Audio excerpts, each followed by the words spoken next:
Bienvenidos a Sonidos de Psicología,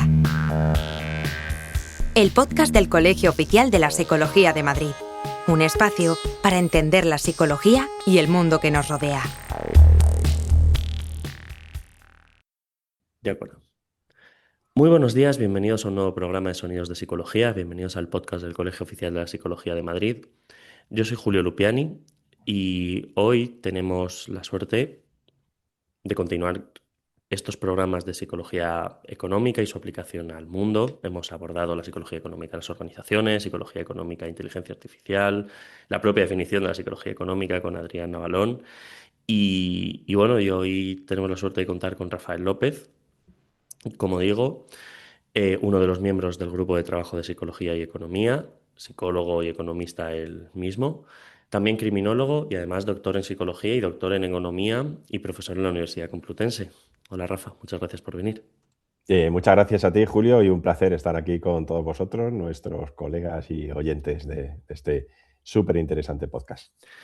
Hemos estado hablando, como decía, en otros programas hace tiempo ya y vosotros lo habéis estado hablando en jornadas, en el monográfico que se publicó hace unos meses aquí en el colegio, pues sobre una cosa que creo que mencionabais, se mencionaba uno de los ponentes en una de vuestras jornadas, que era esta cosa de que la psicología económica estaba traspasando el punto de ser una disciplina más teórica, más de psicología experimental, más de estudio, más de economía de la conducta, más...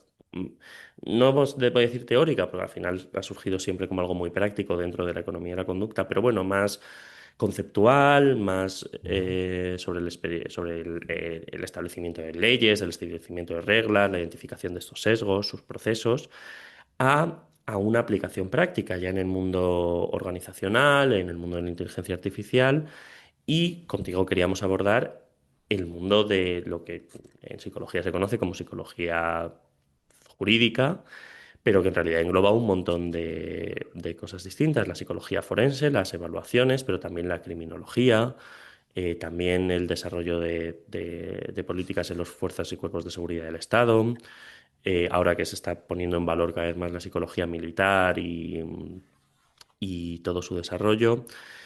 Entonces, quizá la primera pregunta es muy simple o muy amplia y nos llevará por derroteros, pero ahora mismo, ¿cómo está esta relación entre la psicología económica y su estudio en los procesos de toma de decisiones con la psicología jurídica, que básicamente es toma de decisión, por lo menos en última instancia, ¿no? La idea que tenemos, ayudar a tomar decisiones.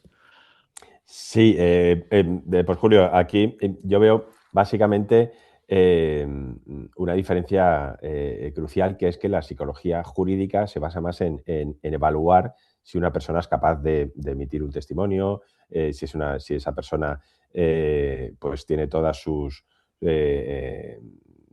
estado o bien transitorio por algo momentáneo del momento, o bien por algún tipo de trastorno que pudiese tener más a largo plazo, pero que en cualquier momento, en ese momento, no está capacitado para prestar un testimonio o declarar ante un juzgado. Eso es una de las áreas importantes de la psicología jurídica. Otra área importante de la psicología jurídica, por supuesto, es la credibilidad, ¿no? Evaluar todo lo que es el testimonio. Si se ha dado, ya no solamente si es creíble, sino que se han dado las condiciones necesarias para que eso pueda ser evaluado como un testimonio válido, ¿no? Más que veraz, válido. Entonces, lo que la psicología jurídica ataca más a situaciones particulares. La psicología económica va más a cómo decimos las personas en general. Es decir, cómo lo hace cualquier persona. Y cualquier persona puede ser el juez, puede ser el fiscal o puede ser cualquiera de nosotros que en un momento dado estamos ante un tribunal. ¿Y cómo lo hacemos en el caso del juez y de los fiscales, los abogados? Pues en menor medida, pero las personas que van a testificar lo estamos haciendo en un contexto de alta presión. Entonces, es cómo decidimos en un contexto jurídico que a una persona que no has estado normalmente en un juicio, pues te genera una ansiedad y un estrés elevado, y cómo en esa situación decidimos y actuamos, y cómo esa arquitectura de las decisiones del ser humano, de cualquiera de nosotros, pues actúa utilizando nuestros heurísticos, que en muchos casos acaban generando esos errores o esos sesgos, y cómo todo esto puede afectar a que de pronto una persona tenga un comportamiento que, bajo la óptica jurídica, pueda ser irracional. Pero eso ocurre, y ocurre muchísimo. No sé, por ejemplo, en el caso de que alguien se autoinculpe de un delito que no ha cometido o Ujú. incluso un crimen, un delito de sangre, ¿no? Que puede conllevar muchos años de cárcel, pues posiblemente, no sé, un padre pudiese hacerlo en un momento dado para exculpar a un hijo y autoinculparse de algo. Eso desde el punto de vista jurídico, legal de la persona racional, pues sería impensable, pero en la realidad ocurre y en la realidad hacemos este tipo de cosas, ¿no? Mm. Por ejemplo, confesamos delitos por quedarnos tranquilos. Es decir, una persona que tenga un tipo de personalidad, pues un neuroticismo alto y que sea una persona ansiosa y ha cometido un delito, pues una persona que está sufriendo, tiene un sufrimiento psicológico importante. Y hay veces que se confiesa por quedarte tranquilo. Dice, bueno, pues yo ya me quedo tranquilo, voy hasta que me pase lo que me pase, pero por lo menos duermo. Bueno, Y eso ocurre. o todo el trabajo de testificación, ¿no? Que hay sobre los recuerdos y ya en los años 80 los trabajos sobre memoria no me acuerdo de la investigadora, Elizabeth Lotfus, ¿se llamaba? Mm. Sobre que los recuerdos en testigos no son muy fiables y tienen más que ver con sesgos y con heurísticos y con la disponibilidad de la información y con... Sí. Bueno, aquí en ese ámbito es apasionante porque ves cómo pues posiblemente tengamos las cárceles llenas de personas, o quizá cada vez menos, ¿no? Pero históricamente llenas de personas a causa de testimonios que no es que quisiesen inculparles de una manera, digamos, intencionada, sino que hay personas que piensan que recuerdan cosas que no son las que ocurrieron en realidad. Y eso es muy, muy habitual. Y nosotros tenemos incluso en el colegio a grandes investigadores en esta materia. Por ejemplo, el actual coronel jefe del Servicio de Psicología de Guardia Civil, José Luis González Álvarez, pues su tesis doctoral hace más años de lo que a él le gustaría, pero fue sobre entrevista cognitiva y yo recuerdo perfectamente la base de su investigación era una grabación de unos vídeos en los cuales pues, se cometía un atraco en una sucursal, simulado evidentemente, y luego pues él hizo su tesis basando en cómo una persona después de ver eso, haciéndole una entrevista, qué recordaba y haciéndolo con una entrevista de un tipo y de otro, bueno, diferentes tipos de Ujú. entrevistas, pero básicamente qué recordaba. Yo recuerdo haber visto esas imágenes y confundirme en 50 cosas, pero además asegurando que el que había disparado era el del jersey rojo. No recuerdo ahora Mm. mismo exactamente el color pero yo aseguraba que había sido la persona que no había sido. Y yo lo estaba viendo sentado en una pantalla tranquilamente. Imagínate que realmente estuvieses en el atraco. Pues las personas que confiesan pues muchas veces las cosas que creen que recuerdan no son las que han ocurrido en realidad. Y eso está muy demostrado y nuestro cerebro, pues además, como es bastante egocéntrico en ese sentido, pues no le gusta pensar que las cosas están a medias o que no recuerdas algo, con lo cual se lo inventa. Y tú te Ujú. crees perfectamente que eso ha sido así, ¿no? Bien, pero hasta el punto de poder Poner la mano en el fuego, sí, claro. sí, poner la mano en el fuego como una verdad absoluta. Y luego, evidentemente, este tipo de investigaciones daban luz, porque yo cuando vi aquello y dije, ostras, que la mitad de las cosas que he dicho no ocurrieron como realmente habían ocurrido. O sea que aquello fue, Mm. fue, fue impactante. Pues Rafa, como nos habías comentado, pues, y estos términos que habías estado usando, ¿no? Hablando de la racionalidad, hablando de esos procesos racionales o que desde el derecho se presuponen racionales, como es la testificación, como es la evaluación, como es la toma de decisiones, sea de un testigo, sea de una persona que está denunciada o de una persona que está en juicio, sea del abogado, sea del propio juez. Em, que nos has hablado pues, de esos experimentos y estas tesis que desde la psicología se han estudiado de cómo en realidad no son tan racionales, pues lo que señala es en realidad un problema que muchos psicólogos forenses y psicólogos que trabajan dentro del ámbito jurídico han hablado mucho, ¿no? Que es un conflicto de base entre el derecho, entre la legalidad, entre el estudio de la legislación y la psicología en cómo conciben al ser humano. Porque el derecho asume pues, que las personas somos racionales, libres, hay un término en el derecho que es persona razonable, ¿no? Y la psicología, bueno, pone cierta duda esa idea de la racionalidad y de la libertad, por lo menos en conceptos tan absolutos, y habla mucho de la racionalidad limitada. Eso es un concepto de la psicología económica muy extendido, de Kahneman desde antes. Claro, esto nos lleva a conflictos en ciertas situaciones, ¿no? Porque, por ejemplo, en delitos o en delitos económicos, que hay, la toma de decisiones está muy, muy afectada por sesgos, por aversión a la pérdida, por valoración del riesgo. Eh, claro, el caer o el actuar en base a las consecuencias de estos sesgos, en psicología no lo consideraríamos una capacidad disminuida, lo consideraríamos un proceso normal de la persona. Pero sin embargo, en el sistema penal sí existe este concepto, ¿no? Capacidad volitiva disminuida o, es decir, una persona que tiene menos capacidad en ese momento para tomar decisiones de forma racional. ¿Los sesgos se puede considerar un tipo de capacidad disminuida o de capacidad volitiva disminuida? Pues en cierto modo sí, y yo creo que esta es la clave, ¿no? Es decir, cuando hablas de una capacidad disminuida, pues hablas de determinados sujetos, no hablas de que todos tenemos en determinados momentos una capacidad disminuida, ¿no? Entonces, una persona que puede tener algún tipo de desorden, pues puede estar diagnosticado con algún tipo de trastorno, pues puede tener su capacidad disminuida. Pero es que todos podemos tener nuestra capacidad disminuida, es decir, la psicología económica lo que hacemos es analizar precisamente cómo la racionalidad es limitada en todos los seres humanos, no solamente en algunas personas, que evidentemente eso es a más, es decir, si hay alguien que evidentemente un psicólogo jurídico pues dictamina que no tiene capacidad para poder prestar un testimonio, pues evidentemente eso es así, pero es que cualquiera de nosotros en una situación de estrés en la cual pues tengamos una urgencia, una necesidad, por ejemplo, como hablabas de los delitos económicos, cualquier persona en una determinada situación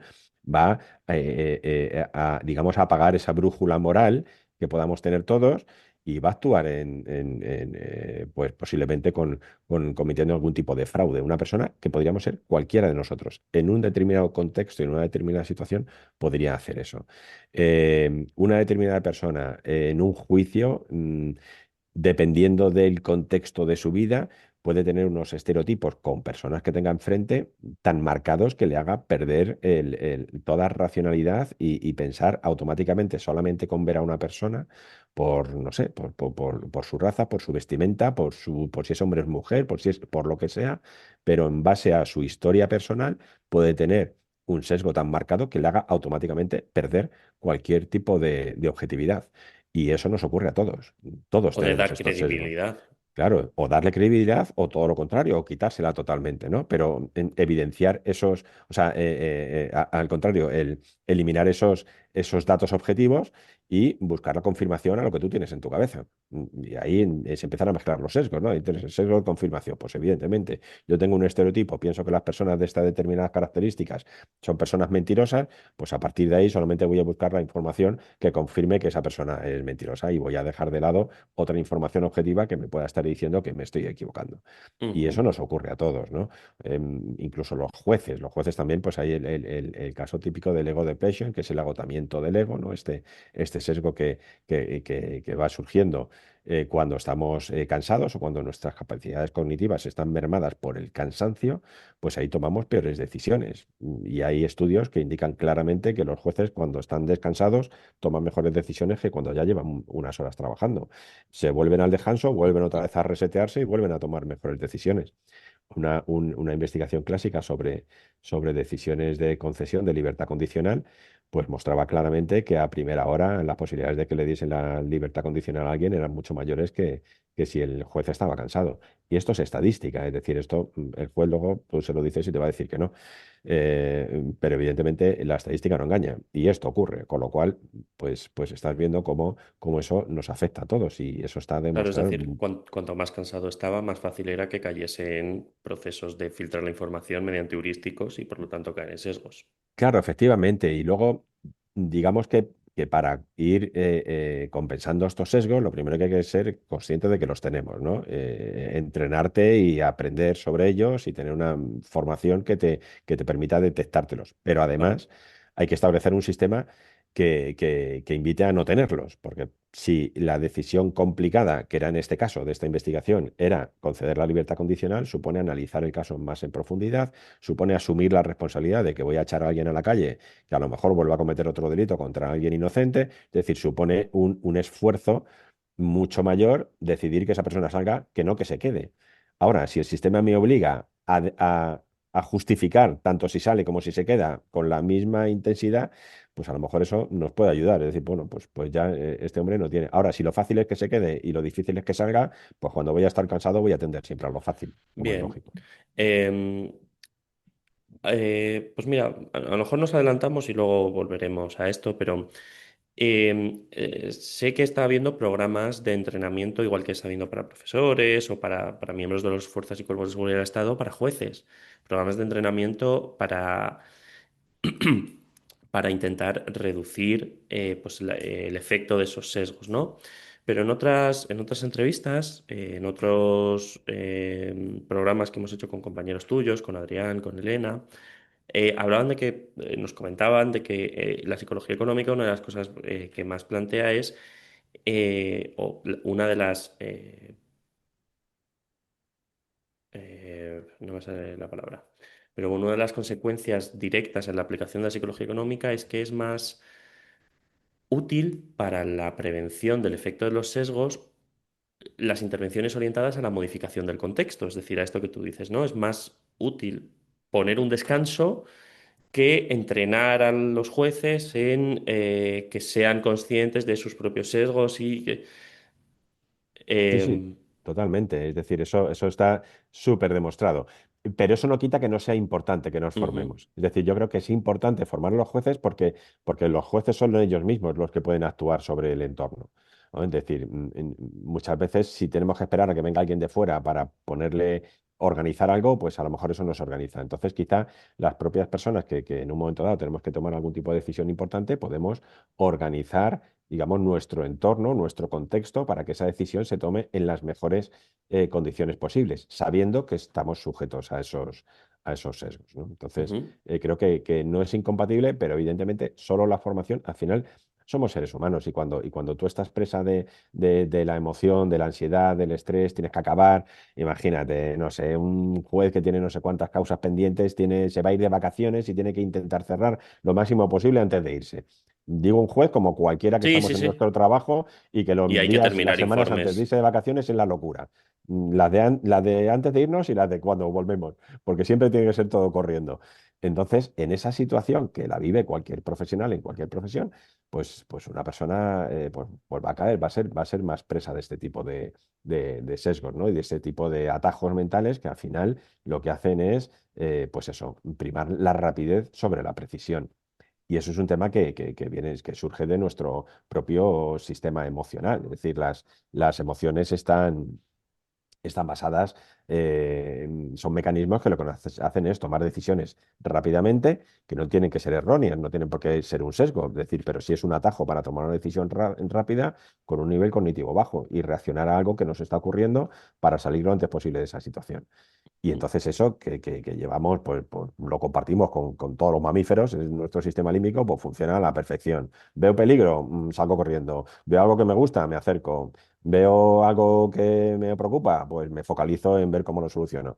Tenemos unas respuestas automatizadas a los estímulos que nos generan determinadas emociones. Y eso nos ocurre siempre. Y conociéndolo, pues es más fácil que podamos poner y podamos prevenir o por lo menos ser conscientes de ellos, porque al final prevenir no vas a poder hacerlo. Es decir, al final cuando Esto te lo habla ocurre te va a mucho. Los ocurrir. sesgos te afectan siempre. Los conozcas, no los conozcas, estés consciente o no estés consciente, los sesgos te afectan. Claro, pero sabiéndolo, pues por ejemplo el juez puede decir, bueno, pues en vez de ordenarme esto de esta manera, pues voy a ordenarlo de la Ujú. otra y me voy a dejar lo más complicado ahora y me dejo lo más fácil para el final, porque sé que cuando llegue al final voy a estar más cansado, voy a estar ya con prisa, o me tengo que ir, o me voy de vacaciones, o no sé qué.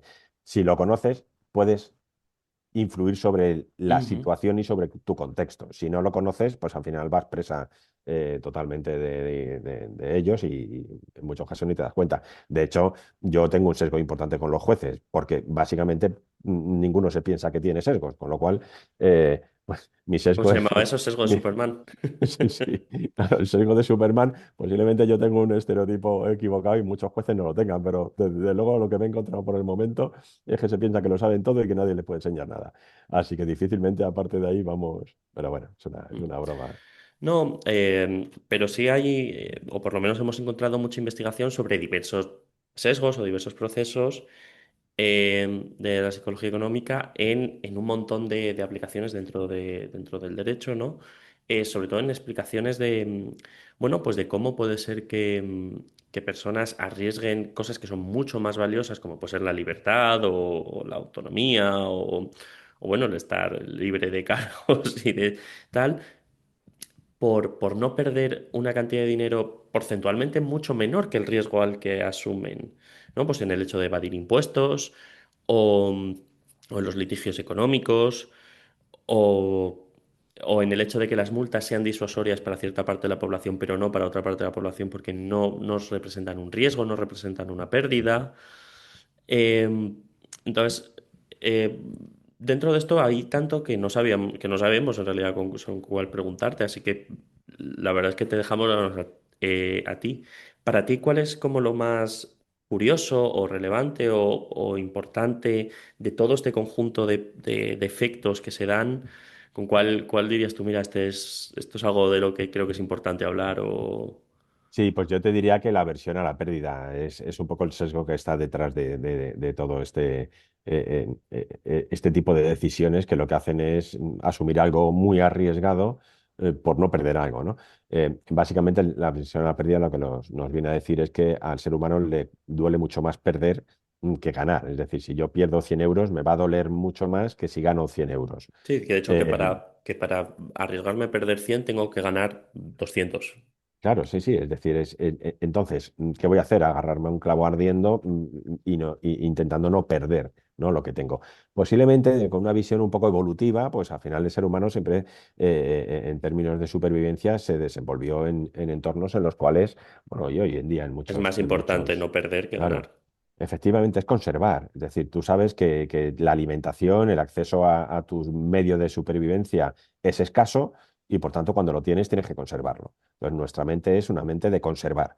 Y entonces que nos quiten o que perdamos algo que ya tenemos, eso nos hace tomar pues, decisiones más arriesgadas. ¿Por qué? Porque Ujú. intento por todos los medios ver de qué manera, es decir, me olvido del riesgo que cometo, me olvido de que Hacienda me va a pillar y más la española, que no se le escapa ni uno, y entonces ya está, yo de eso me olvido y cometo un fraude. ¿Por qué? Porque lo contrario es soltar X euros ahora en la declaración de la renta y yo ya me estaba viendo que me los iba a usar para irme de vacaciones a no sé dónde o para hacer esto, para hacer lo Claro, otro. porque siento que ahí podía perder. Claro. Siento que me están quitando lo mío, ¿no? Entonces te sientes, aparece esa rebeldía fiscal, en la cual, pues luego tú hablas razonando con muchas personas que entienden que para mantener servicios públicos, pues tenemos que pagar.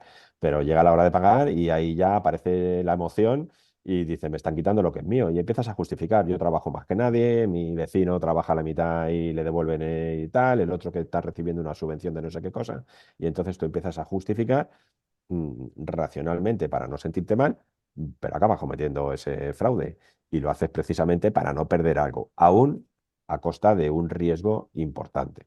Entonces, siempre este sesgo al final lo que en toda la investigación, que es mucha y con premios Nobel de por medio, lo que nos viene a decir es esto, ¿no? Es decir, ante situaciones en las cuales yo creo que voy a perder algo, voy a asumir un riesgo y en situaciones en las cuales yo creo que tengo ya algo, ¿no? Y que digamos, el panorama es positivo, ¿vale? No es de pérdida, sino de ganancia, pues entonces voy a ir a más vale pájaro en mano que ciento volando.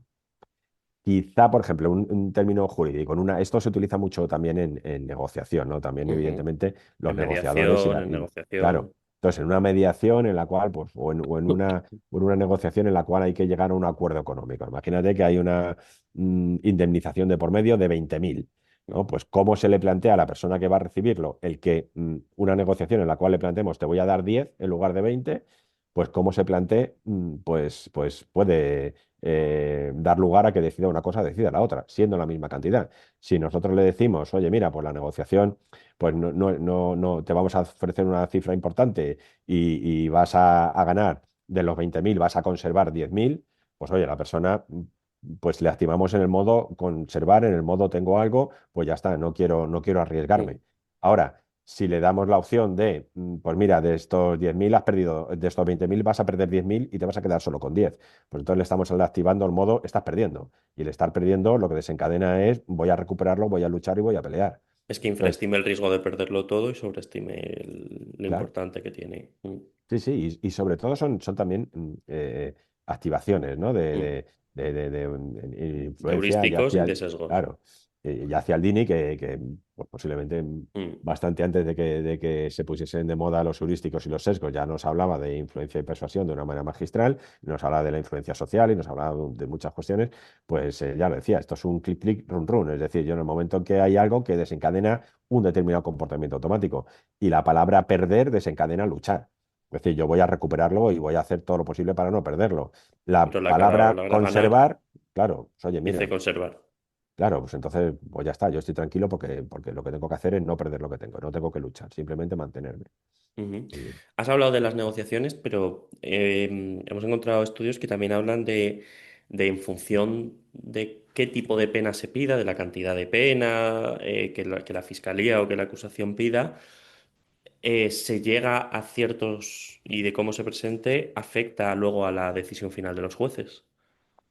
sí, en la medida en la. Sí es cierto que nosotros somos un marco normativo que a los jueces les permite cierto margen, pero está bastante estipulado. Pero es decir, que determinados Sí, delitos conllevan unos periodos de sí. pena que son más o menos limitados. El juez puede tener cierta, cierta medida, pues en función de agravantes y demás, pues de que vaya un poco para arriba o vaya un poco para abajo. Pero hay entornos judiciales en los cuales esto es determinante. Es decir, que el juez tiene mucho más poder de lo que puede tener un juez en España para dictar una sentencia mayor o menor. Y esto es evidente, es decir, es el anclaje, es decir, el efecto, la primera cifra que se lance es la que marca. Esto, vamos, el rey de los anclajes lo tenemos todos los días en las noticias, que es Trump. Es decir, este te lanza cualquier cosa loca y al final acabas tragando por la mitad, que sigue siendo otra locura, pero como la primera locura era muchísimo mayor, pues al final tragas en una negociación, pues porque, primero, porque es un tipo muy Mm, disuasivo, porque no sabe por dónde va a salir, con lo cual este es capaz de hacer lo que dice. Y segundo, porque, claro, lanza ofertas tan totalmente absurdas y desorbitadas que cuando llegas a una que puede ser medio razonable, aunque sea muchísimo peor que la que tenías antes, pero dices, bueno, por lo menos lo voy a coger, ¿no? Los aranceles, te voy a poner un 2000 de arancel. Pues luego al final acabas con un 20, un 30 y encima estás contento. O sea que ese es un poco y ese anclaje ocurre, ¿no? Y en el momento que yo meto una cifra, sobre todo los anclajes funcionan muy bien con cifras, ¿no? Con años, con mm, indemnizaciones y demás. En el momento que yo lanzo un primer anclaje, eso se le queda a la cabeza de mi oponente, si podemos decirlo así, ujú, y a partir de ahí, pues eso va a marcar el qué es bueno o es malo, ¿no? Es decir, si yo lanzo un- una petición de años exagerada, y luego se queda en la mitad, pues a lo mejor esa mitad sigue siendo muy mala, pero como la primera tal, pues entonces el juez puede verlo como algo razonable, ¿no? Entonces, ujú. esto de los anclajes funciona además muy bien siempre que tenga algo que ver con cifras. Siempre que hablamos con miembros de vuestro grupo de trabajo, de psicología y economía, es decir, de psicología económica, eh, siempre hacemos la misma pregunta, es en cómo está ahora mismo la implantación de la inteligencia artificial, que al final es un sistema dedicado a tomar decisiones en base al procesamiento de información, eh, que se ve afectado por sesgos, por los sesgos, yo, yo lo comento mucho, en la IA para mí hay, o sea, si me hace gracia decirlo, hay tres sesgos. Está el sesgo del que lo ha programado, el sesgo del que lo ha entrenado y el sesgo del que lo ha usado. Sí, sí, Eh, totalmente. entonces, ¿cómo es en este campo, en el mundo de la psicología forense, del mundo judicial? Se está empezando a implementar la IA y el uso de Big Data, se está usando más para las fuerzas y cuerpos de seguridad del Estado, más para delitos económicos, por ejemplo, en el que hay una gran cantidad de datos y en el que ese nivel de análisis probablemente sea más valioso, pero claro, también es donde los sesgos pueden tener un mayor impacto, porque al final, si las decisiones de indemnizaciones o de penas o de efectos en la vida se van a tomar en función de los análisis de una máquina, a la que le damos un nivel de autoridad y se están hablando de muchos sesgos relacionados con la IA, con cómo nosotros usamos la IA, con el sesgo de autoridad que le damos. Es saber un poco, preguntarte a ti cómo se está, si se está, porque a lo mejor no, implementando la IA. Cuando hablamos de IA hablamos de sistemas de procesamiento de información automático, no hablamos de ChatGPT Ujú. en este mundo. Sí, yo creo que ahí me da la sensación de que estamos haciendo las cosas bien. Es decir, no nos estamos volviendo locos y no estamos generando implantación de inteligencia artificial para tomar decisiones que no deberían. Pero el riesgo existe, es decir, el riesgo existe porque al final va a haber determinadas tareas que, queramos o no, se van a automatizar también con inteligencia artificial en el entorno judicial, ¿no? Entonces debemos poner mucha precaución. Yo creo que en general Europa está haciendo las cosas bien en este sentido, ¿no? Lo que ocurre es que al final la competencia económica y el desarrollo económico, pues al final también se ve afectado. Es decir, yo si limito algo porque puede ser perjudicial, pero en otros países no lo limitan, pues al final otros países pueden obtener ventajas competitivas. Entonces, estamos un poco en ese punto, ¿no? De encontrar cuál es el límite de dónde no podemos aplicar inteligencia artificial, que yo para mí en las decisiones judiciales, por muchos sesgos que tengan mis amigos los jueces, pero la inteligencia artificial es bastante peor, bajo mi punto de vista. Entonces, ¿hasta dónde podemos llegar, ¿no? Es decir, dónde sí podemos darle cancha para que las empresas sean más productivas y dónde no podemos meterlo. Porque al final la inteligencia artificial es un análisis de datos y se basa en lo que ha ocurrido hasta ese momento, ¿no? Es decir, tú ten en cuenta que, por ejemplo, un pavo, hasta en Estados Unidos, esto es muy típico comentarlo, ¿no? El pavo hasta el Día de Acción de Gracias se piensa que vive como un rey, es decir, que me dan de comer, me engordan, me cuidan, estoy calentito, estoy fenomenal, hasta que llega Acción de Gracias. Ahí al pavo se le cambia eso. Entonces, cualquier inteligencia artificial que te diga, ¿tú qué prefieres, ser un ser humano o un pavo? Pues a lo mejor te dice, oye, pues un pavo, siempre que te esté analizando antes del Día de Acción de Gracias.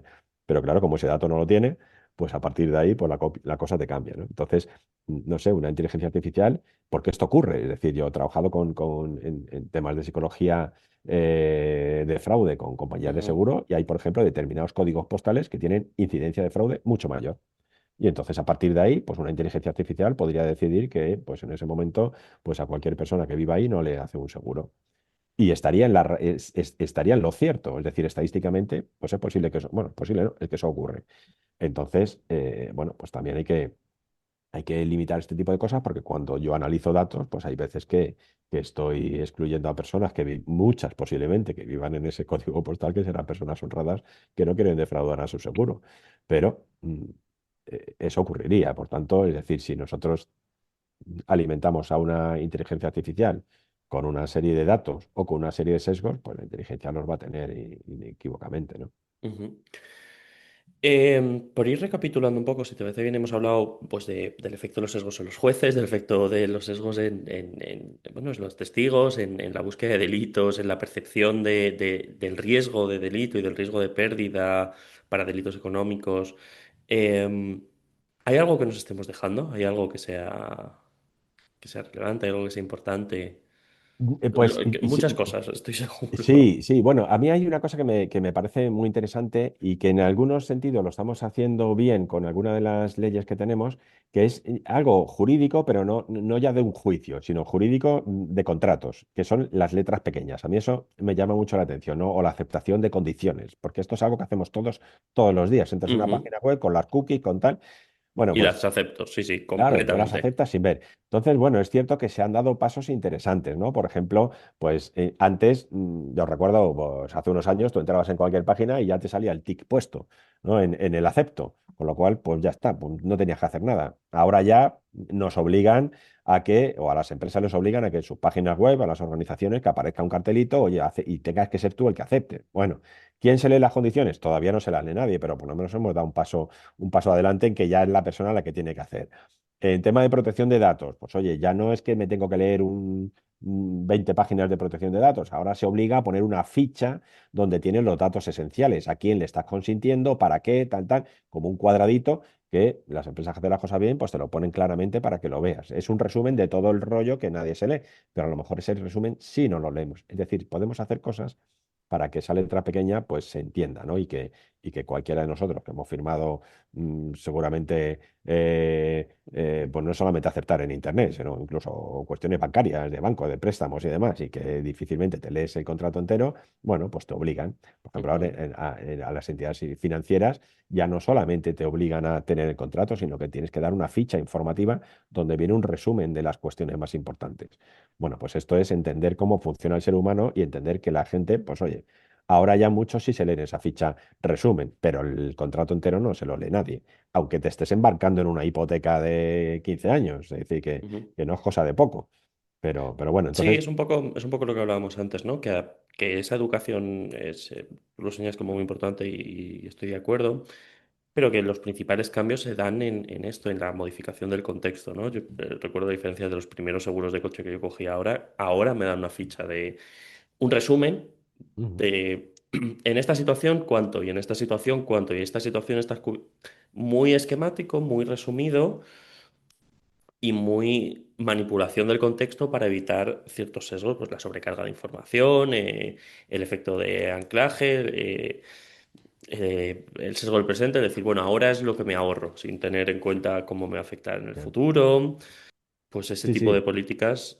Totalmente. Y de hecho, por ejemplo, en el mundo del seguro siempre el buen agente de seguros o el corredor de seguros bueno es el que se preocupa de que entienda las cosas cuando estás contratando el seguro. No espera decir, no, no, y te fuerza, ¿no? Ahí, por ejemplo, los profesionales juegan un papel importante. Es decir, no, no, espérate, párate, entiéndelo, léelo, porque esto es lo que estás contratando. Es decir, si mañana tienes un siniestro y ocurre una desgracia, pues tienes que saber lo que has firmado y lo que tienes y lo que no tienes, que posiblemente es más importante, ¿no? Entonces, es decir, al final yo creo que esto es algo que todos entendemos y que Ujú. se puede ir poniendo, pues es unas ciertas claves contextuales. En algunos casos tendremos que obligar a que sean así por normativa y en otros, pues será de una manera Serán más. distintas.